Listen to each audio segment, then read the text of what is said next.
Brought to you by Vega, a product by Sensodyne and Women. We are Zebra. આજથી સાંઢિયા પુલ અવરજવર માટે બંધ રહેશે, જ્યાં સાંઢિયા પુલનું નવીનીકરણ કરવાનું હોવાથી આ નિર્ણય લેવામાં આવ્યો છે। વાહનોના ડાયવર્ઝન માટે 4 અલગ અલગ રૂટ જાહેર કરવામાં આવ્યા છે।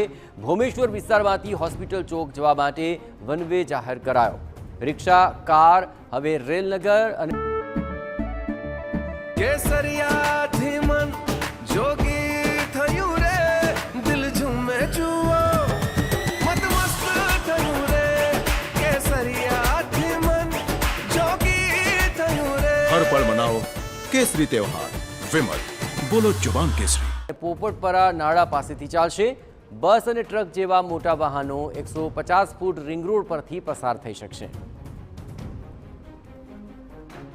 તો સાંઢિયા પુલ જેની ખસ્તા હાલત છે, આ અંગેનો અહેવાલ પણ TV9 પહેલાં બતાવી ચૂક્યું છે અને હવે તેના નવીનીકરણને લઈને નિર્ણય કરાયો છે કે અહીંથી જે વાહનો છે તેને ડાયવર્ટ કરાશે। વાહનોના ડાયવર્ઝન માટે 4 જેટલા રૂટ પણ જાહેર કરી દેવામાં આવ્યા છે અને આ રૂટ પર હવે મોટા વાહનો 150 ફૂટ રિંગ રોડ ઉપર જાહેર થયા છે અને એટલું જ નહીં, આજથી સાંઢિયા પુલ જે અવરજવર માટે બંધ રહ્યો છે તેને કારણે જે નાના વાહનો છે તેમને પણ ડાયવર્ઝન અપાયું છે અને અલગ અલગ 4 રૂટની અંદર એ ડાયવર્ટ કર્યા બાદ આ પુલનું નવીનીકરણનું કામ છે તે પણ શરૂ થશે।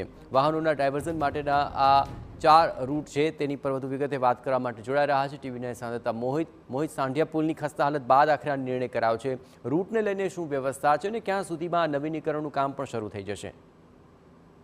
રાજકોટ જામનગર હાઈવે ને જોડતો જે સાંઢિયા પુલ છે તે છેલ્લા ઘણા સમયથી જર્જરિત હાલતમાં હતો અને જેને લઈને જ રાજકોટ મહાનગરપાલિકા અને રેલવે વિભાગ દ્વારા આ બ્રિજ છે તેના નવીનીકરણ માટેનું ટેન્ડર પ્રક્રિયા હાથ ધરવામાં આવી હતી। આજથી આ સાંઢિયા પુલ બ્રિજ છે તે વાહન ચાલકો માટે બંધ કરી દેવામાં આવ્યું છે અને હવે તેનું નવીનીકરણની કામગીરી છે તે શરૂ કરવામાં આવશે। રેલવે વિભાગ દ્વારા 2 વર્ષ આ કામગીરી છે તે ચાલશે અને તે દરમિયાન વાહન ચાલકોને કોઈ પણ પ્રકારની મુશ્કેલી ન પડે તે માટે 4 અલગ અલગ ડાયવર્ઝન છે તે કાઢવામાં આવ્યા છે, જેમાં એરપોર્ટ ફાટકથી જે સાંઢિયા પુલ તરફ જે આવવાનો રસ્તો છે તે વન વે જાહેર કરવામાં આવ્યું છે। આ ઉપરાંત જે જામનગર રોડથી ત્યાં એરપોર્ટ ફાટકે જવા 2 વ્હીલરો માટે માત્ર છૂટ આપવામાં આવી છે।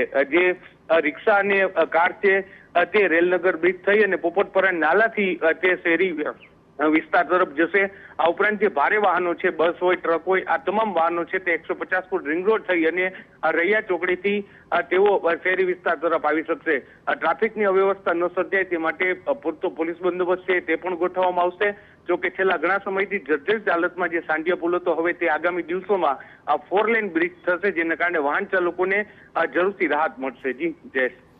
આભાર મોહિત, તમામ ગતિવિધિઓ પર આપ નજર રાખતે રહેજો। તો 4 અલગ અલગ રૂટની વ્યવસ્થા છે અને તેને લઈને વાહન ચાલકોને કોઈ પણ અગવડ ન પડે તે માટે ખાસ આ સવલત ઊભી કરાય છે।